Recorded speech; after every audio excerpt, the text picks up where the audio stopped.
23. मोगलकालीन कला आणि स्थापत्य, art and architecture in Mughal period. प्रश्न 1. मोगलकालीन चित्रकला. 20 मार्क. उत्तर: आपल्या वैशिष्ट्यपूर्ण शैलीसाठी प्रसिद्ध असलेल्या मोगलकालीन चित्रकलेने भारतीय चित्रकलेच्या इतिहासात अत्यंत महत्त्वपूर्ण आणि मानाचे स्थान प्राप्त केले आहे.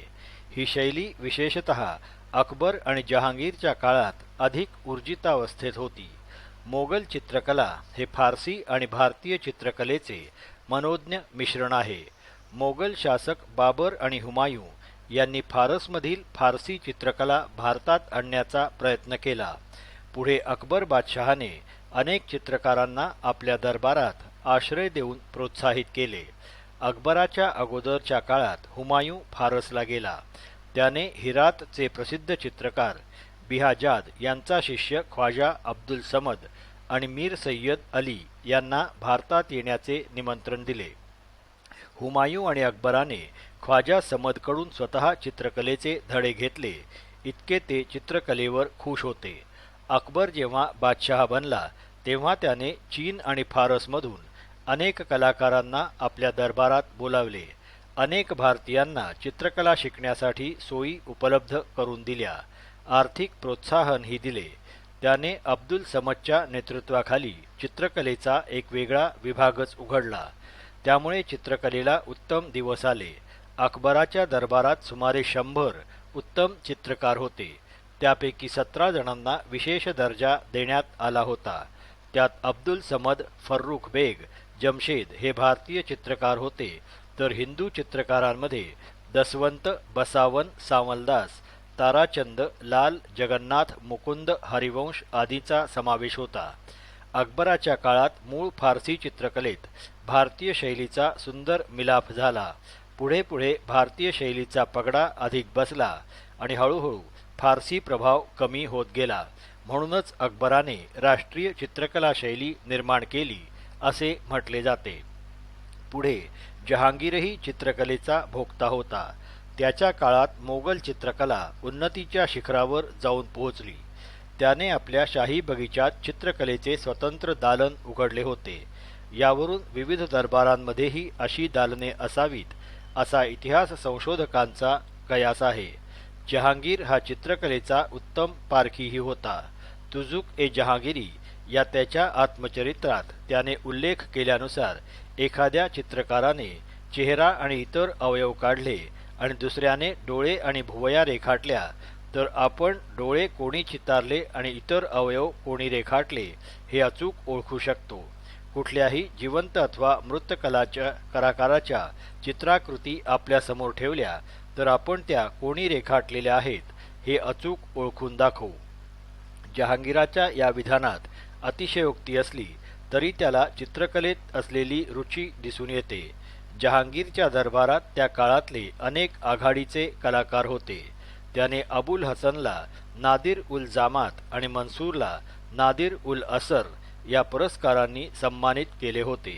त्याच्या दरबारात आगा रजा, मोहम्मद नादिर, मोहम्मद मुराद, बिशनदास, मनोहर माधव, तुलसी, गोवर्धन इत्यादी प्रमुख दरबारी चित्रकार होते. शहाजहानचा काळ. शहाजहानच्या काळात रेखांकन, विविध वेलबुट्टी आणि बॉर्डर बनवण्याच्या कलेत उन्नती झाली. शहाजहानला स्थापत्य कलेत अधिक रस होता, परंतु त्याने चित्रकलेला काही प्रमाणात संरक्षण दिले. त्याच्या काळात आकृती चित्रण आणि रंगसामंजस्य या बाबतीत चित्रकला काहीशी पिछाडली. चित्रकारांच्या संख्येतही लक्षणीय घट झाली. फकीर उल्ला, मीर हाशिम, अनूप, चित्रा इत्यादी चित्रकार शहाजहानचे मुख्य दरबारी चित्रकार होते. औरंगजेबाचा काळ. चित्रकला ही मुस्लिम धर्मविरोधी असल्याच्या कारणाखाली औरंगजेबाने चित्रकलेचे फार मोठे नुकसान केले. अनेक उत्तम चित्रे नष्ट केली. चित्रकारांचे मोगल दरबारातले सुगीचे दिवस संपले आणि ते परागंदा होऊ लागले. मोगल दरबारातून विस्थापित झालेले चित्रकार विविध प्रांतात स्थिरावू लागले. या काळात औरंगजेबाच्या हेकेखोर धोरणामुळे चित्रकलेची बरीच हानी झाली असली तरी चित्रकला भारताच्या विविध भागात स्थिरावू लागल्याने काही प्रमाणात लाभही झाला. चित्रकला विविध स्वरूपात पुढे येऊ लागली आणि सामान्य जनजीवनाच्या अधिक निकट आली. बादशहा फर्रुख सियर आणि बादशहा महम्मद यांनीही चित्रकलेला संरक्षण दिले, परंतु त्यांचीच स्थिती तत्कालीन विविध कारणांमुळे खालावू लागल्याने ते चित्रकलेवर अधिक पैसा खर्च करू शकले नाही. त्यामुळे मोगल चित्रकलेचे पतन होत होत आणि 18व्या शतकाच्या अखेरीपर्यंत युरोपीय चित्रकलेचा प्रभाव तिच्यावर पडू लागल्याने ती अधिकच खच्ची होत गेली. अशा प्रकारे मोगल चित्रकला आपल्या मूळ स्वरूपापासून बरीच दुरावली. मोगल चित्रकलेचे स्वरूप. मोगलकालीन चित्रकलेने अनेक समृद्ध चित्रांचा वारसा पुढच्या पिढ्यांसाठी निर्माण करून ठेवला आहे. बादशहा आणि तत्कालीन सरदार तसेच श्रीमंतांची चित्रे म्हणजे पोर्ट्रेट्स, समृद्ध दरबारांची दृश्ये, शिकारींची दृश्ये, पशु पक्षी, फुले, बागा आदी उत्तम रेखाटने या काळातील चित्रकारांनी मोठ्या प्रमाणावर रेखाटली आहेत. पडदा प्रथा असल्याने स्त्रियांची चित्रे मूळ स्वरूपात नसली तरी पुरुषांची चित्रे मात्र विविध मुद्रांमध्ये उपलब्ध आहेत. जे समोर दिसते ते दृश्य तसेच्या तसे रेखाटा असा आग्रह धरला जात असल्यामुळे मोगलकालीन चित्रकला जिवंत आणि यथार्थ आहे. मुस्लिम धर्मात चित्रकलेला मुळीच स्थान नसल्याने चित्रकारांनी मुस्लिम धर्मग्रंथांवर रेखाटने केली नाहीत, परंतु हिंदू पौराणिक कथांवर आणि ख्रिस्ती धर्माच्या कथांवर आधारित अनेक चित्रे त्या काळी निर्माण केली गेली. तत्कालीन चित्रकारांनी बाबरनामा, हमजाहनामा, तैमूरनामा, रजमनामा, शाहनामा, लीलावती, लैला मजनू, अकबरनामा आदी चित्रमालिका साकारल्या आहेत. मोगलकालीन वैभव, कलासक्तता, बादशहा, सरदार, श्रीमंत यांचे चैनी जीवन या चित्रकलेतून साकार झाले आहे. परंतु मोगलकालीन चित्रकला ही बादशहा आणि श्रीमंतांच्या भोवतीच घुटमळत राहिल्याने तत्कालीन सामान्य जनजीवनाचे चित्रण त्या काळी केले गेले. त्यामुळे मोगलकालीन जनजीवनाच्या प्रभावापासून मोगलकालीन चित्रकला वंचितच राहिलेली दिसते. औरंगजेबाच्या काळात भारताच्या इतर प्रांतात ही चित्रकला नाईलाजाने पोहोचली आणि राजपूतकालीन दाक्षिणात्य आदी वैशिष्ट्यांमध्ये प्रकट झाली. राजपूत शैलीत पुराणे, महाकाव्ये आदींवर आधारित अनेक उत्तमोत्तम धार्मिक चित्रे रेखाटली गेली. यावेळी धर्मशाळेत थांबलेले यात्रेकरू, ग्रामजीवन, सामान्य माणसांचे धार्मिक जीवन आदी चित्रे मोठ्या प्रमाणावर रेखाटली गेल्याने राजपूत शैलीत सामान्यांचे जीवन उत्तम प्रकारे चित्रांमधून प्रगट होऊ लागले. प्रश्न 2. मोगलकालीन संगीत आणि नृत्यकला. 5 मार्क. उत्तर. मोगलकालीन संगीत आणि नृत्यकलेचीही बरीच उन्नती झाली. बाबर आणि हुमायूं हे दोघेही संगीत प्रेमी होते. अकबर हा स्वतः उत्तम वादक होता. अकबराच्या दरबारात संगीतज्ञांची संख्या फार मोठी होती. त्याच्या प्रसिद्ध नवरत्न दरबारात तानसेन हा विख्यात कलावंत होता. अबुल फजलने लिहून ठेवल्यानुसार तानसेनच्या तोडीचा महान गायक 1000 वर्षात झाला नाही.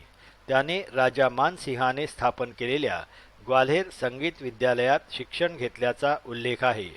वृंदावनचे गुरु हरिदास तानसेनचे गुरु होते. तानसेनाने अनेक राग आणि रागिणींची रचना केली. बैजू बावरा हा तानसेनचा समकालीन संगीतज्ञ होता. तो अकबराच्या दरबाराशी संबंधित नव्हता. अकबराच्या काळात गायन आणि वादन या दोन्ही कलांना भरपूर प्रोत्साहन मिळाले, त्यामुळे या कलांची बरीच प्रगती झाली. त्यानंतर जहांगीरनेही संगीत आणि नृत्यकलेला आश्रय दिला. शेकडो गायक गायिका, नर्तक नर्तिका त्याच्या दरबारात होत्या. यात जहांगीर दाद, परवेज दाद, खुर्रम दाद, हमजान छत्तरखां आदी प्रमुख होते.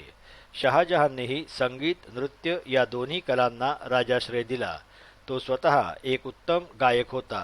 जगन्नाथ, रामदास, सुखसेन, सूरसेन, खालखां, दुरंगखां आदी प्रमुख दरबारी गायक होते. परंतु औरंगजेबाने संगीत आणि नृत्यकला इस्लाम विरोधी असल्याने सर्व गायकांना दरबारातून काढून टाकले. औरंगजेबाची दहशत बरीच होती. अनेक सरदारांनी आपले संगीत प्रेम गुप्ततेने का होईना पण जोपासलेच. संगीत आणि नृत्याचा परस्पर संबंध असल्याने या दोन्ही कला हातात हात घालून फोफावल्या. इस्लाम संस्कृतीत गायन आणि नृत्यकला वर्जित असल्याने या कलेकडे बघण्याची मुस्लिम शासकांची दृष्टी योग्य नव्हती. मुसलमानांनी या कला म्हणजे भौतिक भोगाच्या कला मानल्या म्हणून कलाकारांकडे बघण्याची दृष्टी दूषित होती. या उलट हिंदू धर्मात या दोन्ही कलांना सन्मानाचे स्थान असल्याने व्यावसायिक कलाकारांकडे बघण्याची हिंदूंची दृष्टीही चांगली होती. या कलांना मोगल काळाच्या उत्तरार्धात केवळ भोगवादी कला मानल्याने कलाकारांचेही दोन भाग पडले, एक उच्चस्तरीय कलाकार आणि दुसरे व्यावसायिक कलाकार. त्यांनी ही कला उदरनिर्वाहाचे साधन मानले म्हणून त्यांना समाज हीन दर्जाचे मानू लागला.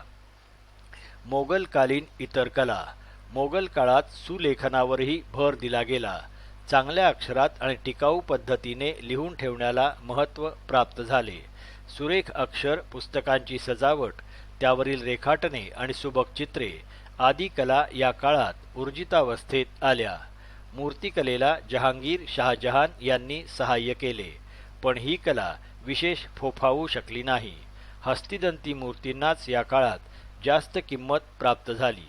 मातीची आणि विविध धातूंची कलात्मक भांडी बनवण्याची कलाही या काळात बरीच पुढारली. मोगल काळात उद्यानशास्त्रही बऱ्यापैकी फोफावले.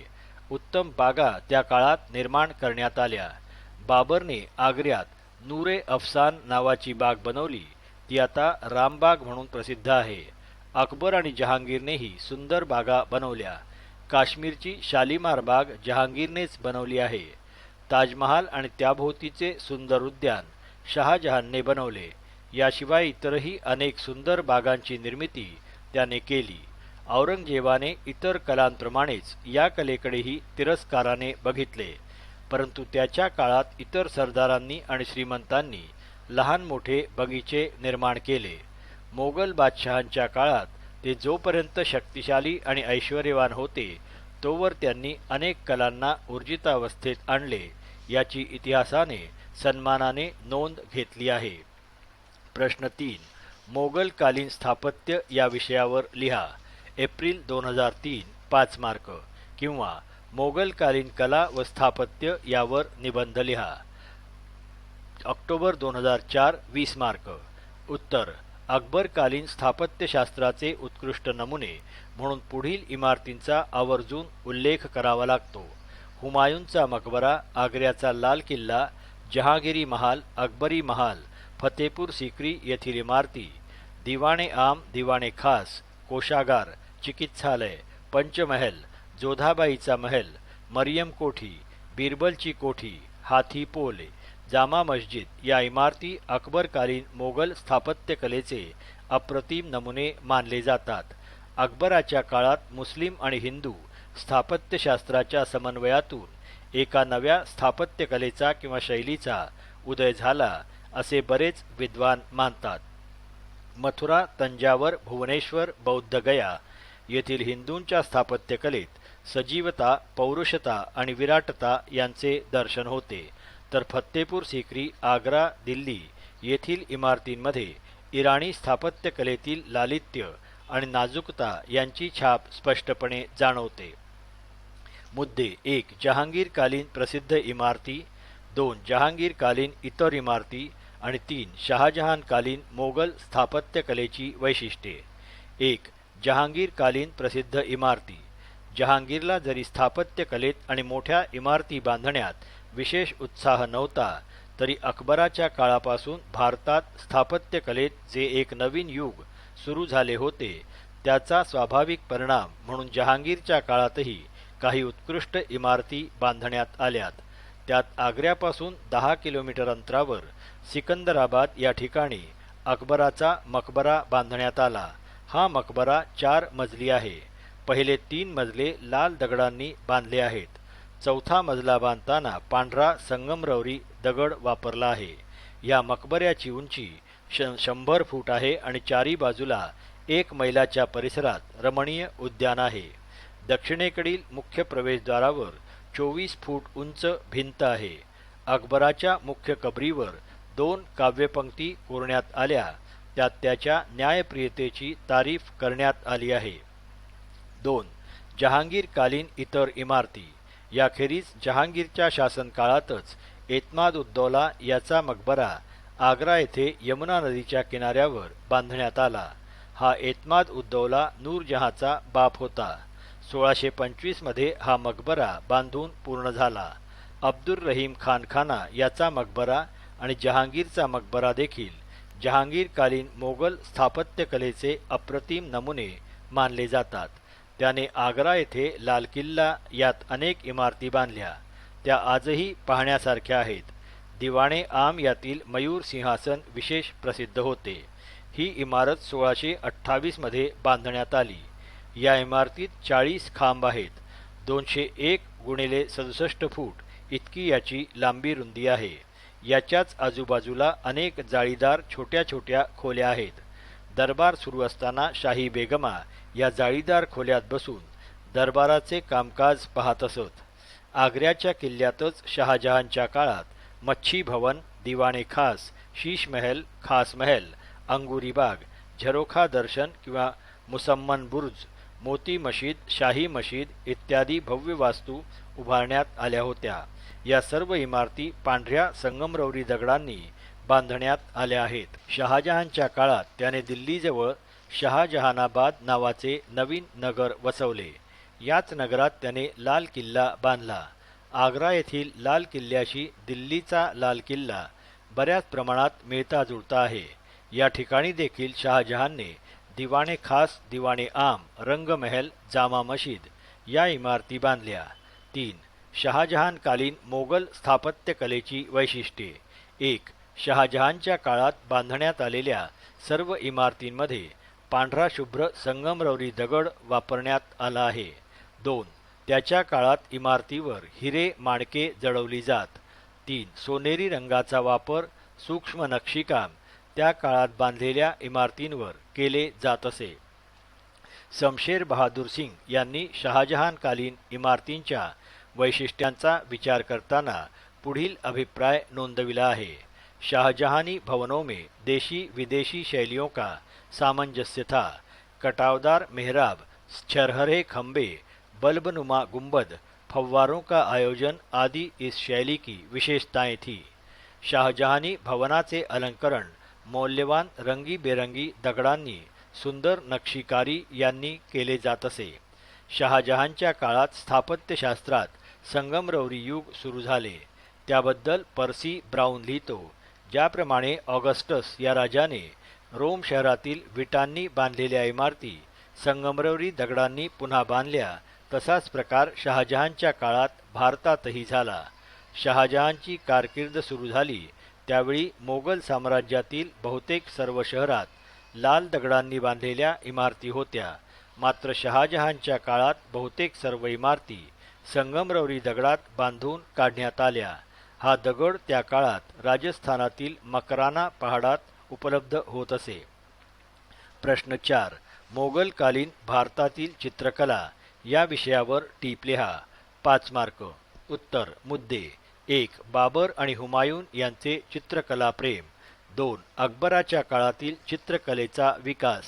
3. शहाजहानच्या काळातील चित्रकला. उत्तर. 1. बाबर आणि हुमायून यांचे चित्रकला प्रेम. औरंगजेबाचा अपवाद वगळता त्याच्या अगोदरचे सर्वच मोगल सम्राट चित्रकलेचे चाहते आणि संरक्षक होते. बाबराच्या काळातील बेहजाद हा चित्रकार अतिशय प्रसिद्ध होता. बाबराच्या काळात लिहिण्यात आलेल्या अनेक समकालीन हस्तलिखित प्रतींवर बेहजाद या चित्रकाराने अतिशय सुंदर चित्रे काढली होती. बाबरानंतर हुमायून हा दिल्लीचा बादशहा झाला. त्याच्या काळातील सय्यद अमी आणि ख्वाजा अब्दुल समद हे 2 चित्रकार अतिशय प्रसिद्ध होते. या 2 चित्रकारांकडून त्याने दास्ताने अमीर हमजा या ग्रंथाच्या हस्तलिखित प्रतीवर अनेक सुंदर सुंदर चित्रे चितारून घेतली होती. परंतु बाबर आणि हुमायून कालीन मोगल चित्रकलेवर इराणी चित्रकलेचा प्रभाव पडलेला दिसतो. इराणी चित्रकलेची प्रमुख वैशिष्ट्ये ठळकपणे नमूद करता येतात. परंपरागत चित्रांचे रेखाटन, चित्राच्या पृष्ठभूमीवर नैसर्गिकदृष्ट्या 2 शेपटांच्या आकृती जास्त करून काढणे, सुंदर डिझाईन, वेलबुट्टीचे प्राधान्य, पृष्ठभूमीवर आणि आकृतीमधील वस्त्रांवर सोनेरी रंगाचा प्रयोग अतिशय बारीक आणि मिरवलेल्या त्या रेषा, आकर्षक रंगसंयोजन इत्यादी इराणी चित्रकलेची प्रमुख वैशिष्ट्ये होती. 2. अकबराच्या काळातील चित्रकलेचा विकास. अकबराच्या काळात ज्याप्रमाणे स्थापत्यशास्त्रात एका नवीन शैलीचा उदय आणि विकास झाला, त्याचप्रमाणे नवीन चित्रशैलीचा उदय आणि विकासही अकबराच्या काळात झाला. या बाबतीत कुराणातील कठोर रूढिवादिता त्याने गुंडाळून ठेवली होती. अकबराच्या मतानुसार चित्रकलेच्या माध्यमातून मनुष्य अधिक ईश्वरप्रेमी बनतो. अकबर चित्रकलेला मनोरंजनाचे, लोकशिक्षणाचे एक प्रभावी साधन मानत होता. अकबराच्या काळातील मोगल चित्रकलेवर प्राचीन हिंदू चित्रकला, इराणी चित्रकला आणि चिनी चित्रकला या 3 चित्रकलांचा प्रभाव पडला होता. अकबराच्या दरबारात एकंदर 17 चित्रकार होते, त्यापैकी 13 चित्रकार हिंदू होते, असे अबुल फजल याच्या वर्णनावरून दिसते. फतेपूर सिक्री येथील राजप्रासादात चित्रकारांसाठी एक वेगळे कला दालन म्हणजे आर्ट गॅलरी बांधण्यात आले होते. अकबराच्या दरबारात केशव लाल मुकुंद, फारुख बेग, अब्दुल समद, सावलदास इत्यादी ख्यातनाम चित्रकार होते. त्याच्या काळात रज्जनामा, जफरनामा, कालियामर्दन, रामायण, चंगेजनामा इत्यादी ग्रंथांवर उत्कृष्ट चित्रे काढण्यात आली. अब्दुल समद हा अकबराच्या चित्रकला विभागाचा अध्यक्ष होता. पर्शियन चित्रकला आणि हिंदू चित्रकला यांच्यात समन्वय साधण्याचा अकबराने प्रयत्न केला, असे डॉक्टर आशीर्वादीलाल श्रीवास्तव यांचे मत आहे. 1. राजवाड्यातील भिंतींवर चित्रे काढणे. 2. हस्तलिखित पुस्तकांवर चित्रे काढणे. यात अकबरनामा या ग्रंथातील चित्रे अतिशय उत्कृष्ट मानली जातात. यात थानेश्वर येथील प्रतिद्वंद्वी संन्याशाच्या लढाईचे चित्रण केलेले आहे. याखेरीज शाही जनानखान्यातील दृश्ये, शृंगाररत रमणी, मदिरापान करणाऱ्या किंवा पुरुषाला मदिरापात्र भरून देताना युवतींची चित्रे, शिकारीचे दृश्य असे अकबरकालीन चित्रांचे विविध विषय आढळून येतात. 3. शहाजहानच्या काळातील चित्रकला. शहाजहानने आपल्या दरबारात आणि राज्यात चित्रकारांना आश्रय आणि संरक्षण तर दिलेच, पण स्वतः शहाजहानला चित्रकलेत विशेष आवड नव्हती.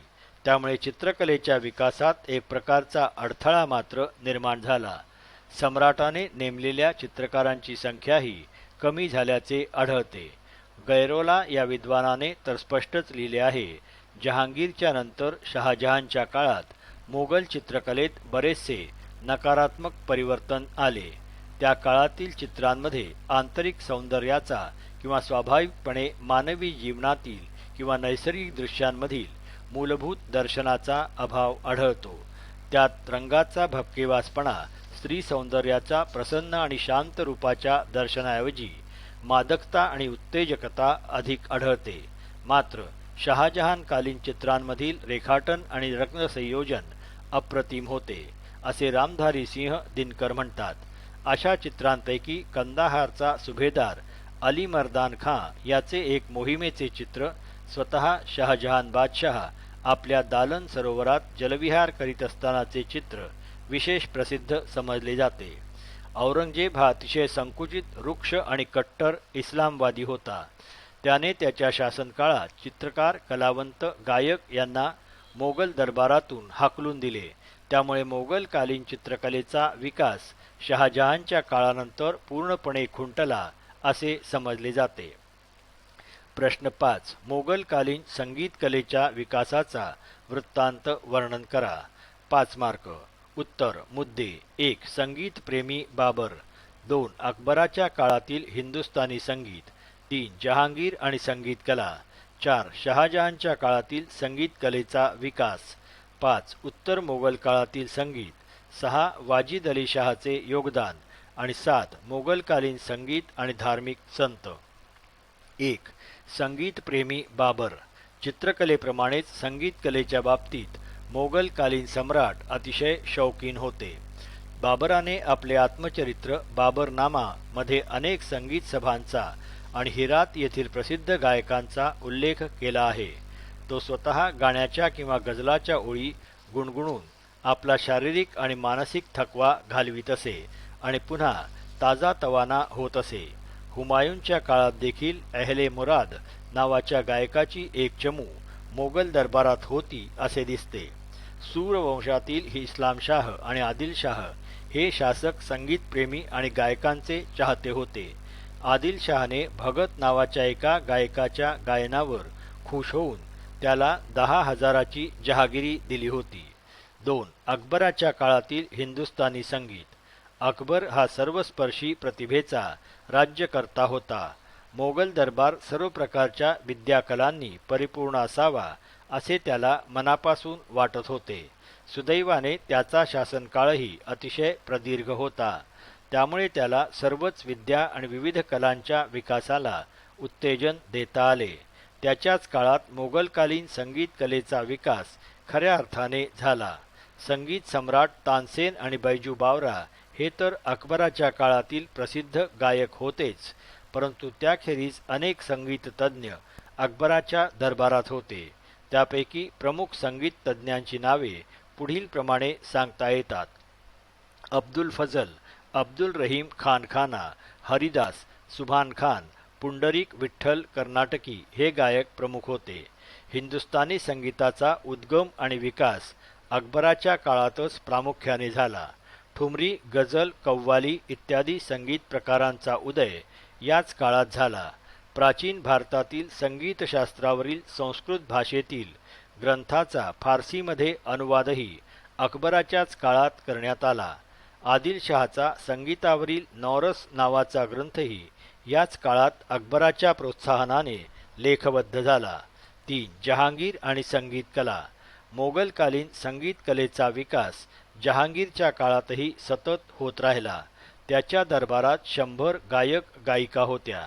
त्यात दादखान, छत्रपरबीज एदाद, खुर्रमदाद, रंगशाह हे गायकही जहांगीरच्याच दरबारात होते. 4. शहाजहानच्या काळातील संगीत कलेचा विकास. शहाजहानचा काळ देखील मोगलकालीन संगीत कलेच्या विकासाचा अथवा भरभराटीचा काळ समजला जातो. स्वतः शहाजहान बादशहाला संगीतात आणि गायनात विलक्षण रुची होती. संध्याकाळी तो गायकाच्या किंवा सूफी संतांच्या मैफिलीत तल्लीन होऊन डोलत असे. स्वतः शहाजहानचा आवाज अतिशय सुस्वर आणि कोमल होता. त्याच्या दरबारात हिंदू आणि मुसलमान दोन्ही समाजातील त्या काळातील विख्यात गायक होते. जगन्नाथ, जनपिन भट्ट, सुखदेव, लालखान, रामदास, महापात्र, सूरसेन, मिजीजुल असे कितीतरी संगीत तज्ज्ञ होते. त्याच्याच काळात शंबुल अस्वत नावाचा संगीतशास्त्रावरील ग्रंथ फारसी भाषेत लिहिण्यात आला. 5. उत्तर मोगल काळातील संगीत. मोगल सम्राट शहाजहानच्या नंतर औरंगजेबाच्या हट्टी, रुक्ष आणि नीरस स्वभावामुळे इतर विद्या आणि कलांप्रमाणेच संगीत कलेलाही वनवासी व्हावे लागले. परंतु महम्मद शाह रंगीला 1719 ते 1748 आणि बहादूर जफर यांच्या काळात पुन्हा मोगल दरबारात संगीत व गायन कलेला बहर आला. महम्मद शाह रंगीला याच्या दरबारात अदारंग व सदारंग हे ख्याल गायक होते. त्यांच्याच काळात शौरी मिया नावाच्या गायकाने टप्पा या गायन कलेतील एक नवीन प्रकार रूढ केला आणि हिंदुस्थानी व फारसी संगीतात समन्वय साधण्याचा प्रयत्न केला. 6. वाजिद अली शाहचे योगदान.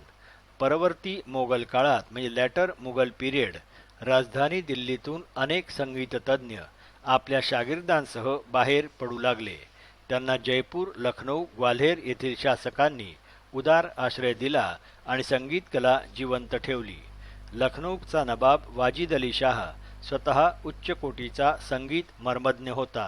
त्याने ठुमरी आणि दादरा या संगीत प्रकारात संगीतशास्त्रावरील रागत्व नवबोध नावाच्या ग्रंथाची रचना केली.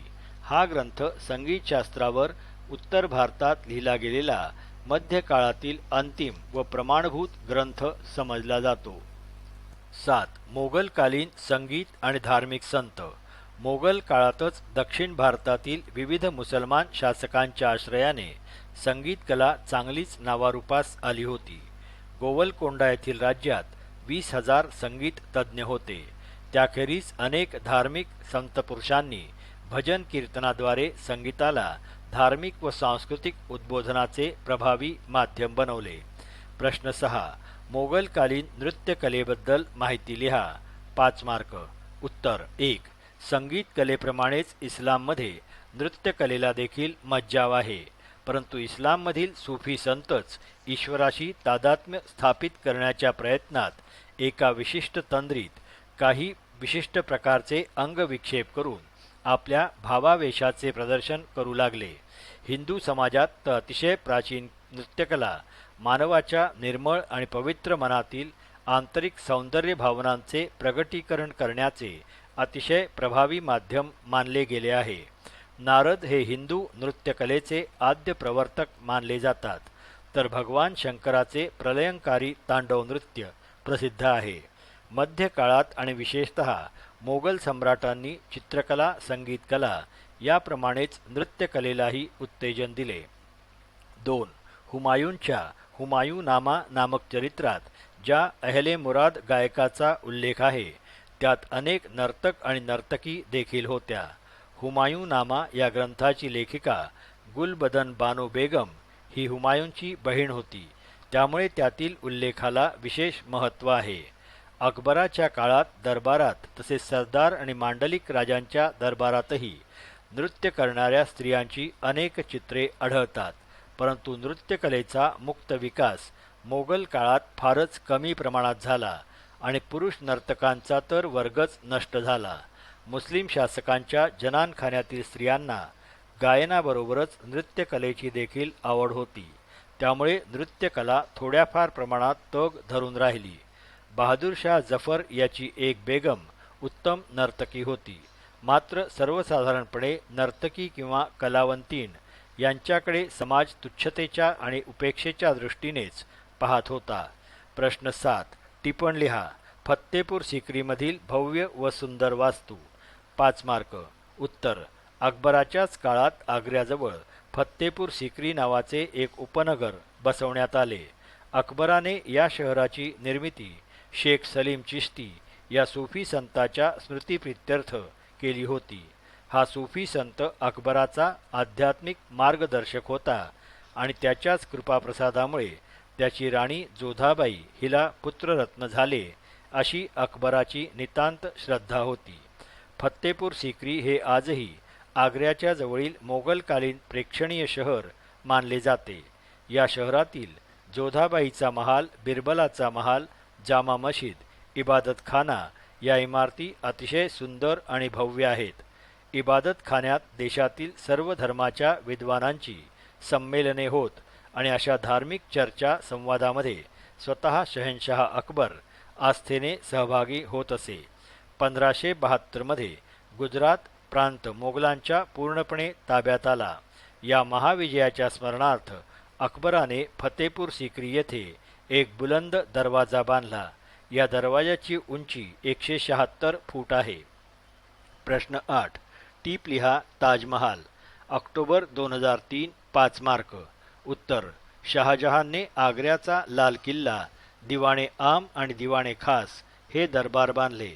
त्याच्याच काळात आग्रा शहरात यमुना नदीच्या किनाऱ्यावर ताजमहाल ही सुंदर इमारत बांधण्यात आली. ही इमारत त्याने आपली प्रिय राणी अर्जुमंद बानो बेगम उर्फ मुमताज महल हिच्या स्मृतिप्रित्यर्थ बांधली असे मोगल पक्षीय इतिहास लेखकांचे मत आहे. शहाजहानच्या काळात बांधण्यात आलेली आणि आजही संपूर्ण जगातील सर्वात प्रेक्षणीय समजली जाणारी वास्तू म्हणून आग्रा शहरातील यमुना नदीच्या काठावरील ताजमहालचा आवर्जून उल्लेख करावा लागतो. ताजमहाल हे संगमरवरी दगडात कोरले गेलेले पती पत्नी प्रेमाचे एक अमर शिल्प आहे असे अब्दुल हमीद लाहोरी यांच्या शहाजहानामा या ग्रंथावरून दिसते. हा ताजमहाल बांधण्याचे काम सतत 22 वर्षे सुरू होते. 1653 ताजमहाल बांधून पूर्ण झाला. यावर 9 कोटी 17 लाख रुपये खर्च आला. हा मकबरा 6.06 मीटर उंचीच्या चौकोनी चबुतऱ्यावर बांधला आहे. याचे क्षेत्रफळ 55.08 मीटर इतके आहे. याला 5 मुख्य घुमट आहेत. सर्वात मुख्य घुमटाची उंची 56 मीटर आहे. बाकी 4 घुमट आजूबाजूला आहेत. या 4 घुमटांमुळे मुख्य घुमटाच्या भव्यतेला अधिक शोभा आली आहे. या मुख्य घुमटाचा आकार आणि बांधणी जेरुसलेम येथील मशिदीच्या मुख्य घुमटाशी मिळती जुळती आहे. घुमटाचा वरचा भाग फारसी स्थापत्यकलेचा तर घुमटाचा खालचा भाग हिंदू स्थापत्यकलेचा नमुना मानला जातो. मुख्य चबुतऱ्याच्या चारही कोपऱ्यावर 41 मीटर उंचीचे 3 मजली मिनार आहेत. हे चारही मिनार शहाजहान आणि मुमताज यांच्या दिव्य प्रेमाचा संदेश संपूर्ण विश्वात देत आहेत असा भास होतो. ताजमहालच्या आतील भागात एकंदर 8 कक्ष आहेत. सर्वात मोठ्या कक्षात मुमताज आणि शहाजहान यांच्या कबरी आहेत. या कबरी संगमरवरी दगडांनी बांधल्या आहेत. त्याच्यावर अतिशय आकर्षक नक्षीदार वेलबुट्टी काढली आहे. याच्या सजावटीसाठी अतिशय मौल्यवान व दुर्मिळ दगड वापरण्यात आला आहे.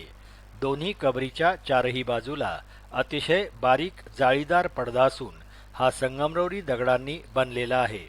गुलाब आणि इतर फुलांची किंवा फुलावृक्षांच्या पानांची चित्रेही या संगमरवरी इमारतीवर मोठ्या कौशल्याने कोरण्यात आली आहेत. प्रश्न 9 टीप लिहा. मध्य काळातील संस्कृत वाङ्मय. 5 मार्क. उत्तर. संस्कृत भाषा ही फार प्राचीन काळापासून भारतीय समाजाची मूळ भाषा होती. वेद वाङ्मय रामायण, महाभारत, भागवत, श्रीमद भगवद्गीता हे हिंदूंचे प्राचीन धर्मग्रंथ संस्कृत भाषेतच आहेत. मध्य काळातही भारतात संस्कृत भाषेच्या अध्ययनाची आणि अध्यापनाची परंपरा कायम होती. तुर्की राज्यकर्ते हे परकीय होते, तरी पण हिंदू जमीनदार, मांडलिक, राजपूत राजे यांनी त्यांच्या प्रदेशात अथवा दरबारात संस्कृत भाषेच्या अध्ययनाला आणि अध्यापनाला उदारपणे आश्रय दिला. यामुळे संस्कृत विद्वानांची साहित्य साधना आणि सरस्वतीची उपासना अखंडपणे सुरूच राहिली. रामानुज, पार्थसारथी, जयसिंह सूरी, नागचंद्र यांच्यासारखे संस्कृत साहित्यिक याच काळात झाले. रामानुज यांचा ब्रह्मसूत्रावरील टीकाग्रंथ, पार्थसारथी यांचा शास्त्रदीपिका, जयसिंह सूरी यांचा हमीर मदमर्दन व नागचंद्र यांचा चंपा रामायण हे उत्कृष्ट संस्कृत ग्रंथ याच काळात रचल्या गेले. माधवाचार्य आणि सायनाचार्य यांच्यासारखे संस्कृत भाषाप्रभू सुलतानशाहीच्याच काळात झाले. या विद्वानांनी वेदवाङ्मयावर भाष्य ग्रंथ लिहिले. प्रश्न 10 जहांगीरच्या काळाला चित्रकलेचे सुवर्णयुग असे का म्हणतात? 5 मार्क. उत्तर. अकबरानंतर सलीम उर्फ जहांगीर हा मोगल बादशाह झाला. त्याचा शासनकाळ 1605 ते 1627 असा होता. त्याच्या काळात मोगल दरबारात आणि साम्राज्याच्या इतरही भागात चित्रकलेच्या विकासाला भरपूर उत्तेजन मिळाले. जहांगीर स्वतः चित्रकला प्रेमी होता. त्याच्या काळातील चित्रकलेच्या विकासावर भाष्य करताना गैरोला हा चित्रकला मर्मज्ञ म्हणतो, मोगलकालीन चित्रकलेचे सुवर्णयुग म्हणजे जहांगीरचा काळ होय.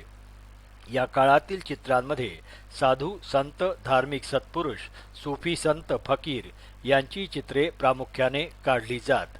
फुलझाडे, हत्ती, घोडे, मोगल दरबारातील वैभवशाली दृश्ये हे देखील चित्राचे विषय होते. जहांगीर स्वतः चित्रकलेचा शौकीन असल्यामुळे त्याने आपल्या राजमहालातील उद्यानात एक चित्रकला वीथिका म्हणजे आर्ट गॅलरीची मुद्दाम स्थापना केली होती. त्याने अकबराचाच वारसा चित्रकलेच्या संदर्भात पुढे चालवला होता. अकबराच्या काळातील सर्व ख्यातनाम चित्रकार जहांगीरच्याही काळात मोगल दरबारात निश्चिंतपणे चित्रकलेची साधना करण्यात मग्न होते. वस्तुनिष्ठ प्रश्न. 1. रिकाम्या जागा भरा. 1. मोगल चित्रकला हे रिकामी जागा व भारतीय कलेचे मनोज्ञ मिश्रण आहे. उत्तर आहे फारसी. 2. बिहाजाद यांचा शिष्य ख्वाजा अब्दुल समद आणि मीर सय्यद अली हे रिकामी जागा येथील प्रसिद्ध चित्रकार होते. उत्तर आहे हिरातचे. 3. बाबर व हुमायून हे दोघेही रिकामी जागा प्रेमी होते. उत्तर आहे संगीत. 4. अकबर हा उत्तम रिकामी जागा होता. उत्तर आहे वादक. 5. रिकामी जागा याने ग्वाल्हेर संगीत विद्यालयाची स्थापना केली. उत्तर आहे राजा मानसिंग. 6. तानसेनचा समकालीन संगीत तज्ञ रिकामी जागा हा होता. उत्तर आहे बैजू बावरा. 7. अकबराचा मकबरा रिकामी जागा येथे आहे. उत्तर आहे सिकंदराबाद. 8. दिवाणे मधील रिकामी जागा विशेष प्रसिद्ध होते. उत्तर आहे मयूर सिंहासन. 9. रिकामी जागा हे हिंदू नृत्यकलेचे आद्य प्रवर्तक मानले जातात. उत्तर आहे नारद. 10. भगवान शंकराचे रिकामे जागा तांडव नृत्य प्रसिद्ध आहे. उत्तर आहे प्रलयंकारी. प्रश्न 3. योग्य पर्याय निवडा. 1. रिकामी जागा ही शैली विशेषतः अकबर व जहांगीरच्या काळात ऊर्जितावस्थेत होती. पर्याय आहेत अ अफगाणी, ब इराणी, क फारसी, ड मोगल. उत्तर आहे ड मोगल. 2.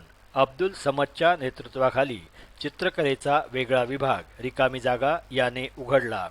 पर्याय आहेत अ हुमायून, ब शहाजहान, क जहांगीर, ड अकबर. 3. अबुल हसनला नदीर उल जामानची उपाधी रिकामी जागा याने प्रदान केली. पर्याय आहेत अ अकबर, ब हुमायून, क शहाजहान, ड जहांगीर. उत्तर आहे ड जहांगीर. 4. मनसूरला नादिर उल असर ही उपाधी रिकामी जागा याने प्रदान केली. पर्याय आहेत अ अकबर, ब हुमायून, क शहाजहान, ड जहांगीर. उत्तर आहे ड जहांगीर. 5. फकीर उल्ला, मीर हाशिम, अनूप, चित्रा इत्यादी चित्रकार यांचे मुख्य दरबारी चित्रकार होते. पर्याय आहेत अ अकबर, ब हुमायून, क जहांगीर, ड शहाजहान. उत्तर आहे ड शहाजहान. 6. मोगल काळात रिकामी जागा मूर्तींनाच जास्त किंमत प्राप्त झाली. पर्याय आहेत अ सोन्याच्या, ब अष्टधातूच्या, क काष्ठाच्या, ड हस्तिदंती. उत्तर आहे ड हस्तिदंती. 7. फतेपूर सिक्री, आग्रा, दिल्ली येथील इमारतींमध्ये रिकामी जागा स्थापत्यकला दिसून येते. पर्याय आहेत अ फारसी, ब अफगाणी, क मोगली, ड इराणी. उत्तर आहे ड इराणी. 8. रिकामी जागा नामक चरित्रात अहले मुराद गायकाचा उल्लेख आहे. पर्याय आहेत अ बाबरनामा, ब जहांगीरनामा, क अकबरनामा, ड हुमायूननामा. उत्तर आहे ड हुमायूननामा. प्रश्न 3. एका वाक्यात उत्तरे लिहा. 1. अकबर बादशाह होताच त्याने कोणत्या देशातील कलाकारांना आपल्या दरबारात बोलावले. उत्तर. अकबर बादशाह होताच त्याने चीन व फारस या देशातील कलाकारांना आपल्या दरबारात बोलावले. 2. पुराणे, महाकाव्ये आदींवर आधारित धार्मिक चित्रे कोणत्या शैलीत रेखाटली गेली. उत्तर. पुराणे, महाकाव्ये आदींवर आधारित धार्मिक चित्रे राजपूत या शैलीत रेखाटली गेली. 3. मानसिंहाच्या ग्वाल्हेर संगीत विद्यालयात शिक्षण घेणारा महान संगीतज्ञ कोण होता. उत्तर. मानसिंहाच्या ग्वाल्हेर संगीत विद्यालयात शिक्षण घेणारा महान संगीतज्ञ तानसेन हा होता. 4. तानसेनचे गुरु कोण होते. उत्तर. वृंदावनचे गुरु हरिदास हे तानसेनचे गुरु होते. 5. दिल्लीजवळ शहाजहानाबाद नावाचे नवीन नगर कोणी वसवले. उत्तर. दिल्लीजवळ शहाजहानाबाद नावाचे नवीन नगर शहाजहानने बसवले. 6. लाल किल्ला कोणी बांधला. उत्तर. लाल किल्ला शहाजहानने बांधला. 7. हुमायूँनामा या ग्रंथाची लेखिका कोण. उत्तर. हुमायूनची बहीण गुलबदन बानो ही हुमायूँनामा या ग्रंथाची लेखिका होय. 8. इस्लाममध्ये संगीत कलेप्रमाणेच कोणत्या कलेला मज्जाव आहे. उत्तर. इस्लाममध्ये संगीत कलेप्रमाणेच नृत्यकलेला मज्जाव आहे. 9. शहाजहाननामा हा ग्रंथ कोणी लिहिला. उत्तर. शहाजहाननामा हा ग्रंथ अब्दुल हमीद लाहोरी याने लिहिला. 10. ताजमहालचा मुख्य घुमटाचा आकार आणि बांधणी कोणत्या घुमटाशी मिळती जुळती आहे. उत्तर. ताजमहालच्या मुख्य घुमटाचा आकार आणि बांधणी जेरुसलेम मशिदीच्या मुख्य घुमटाशी मिळती जुळती आहे. पाठ समाप्त.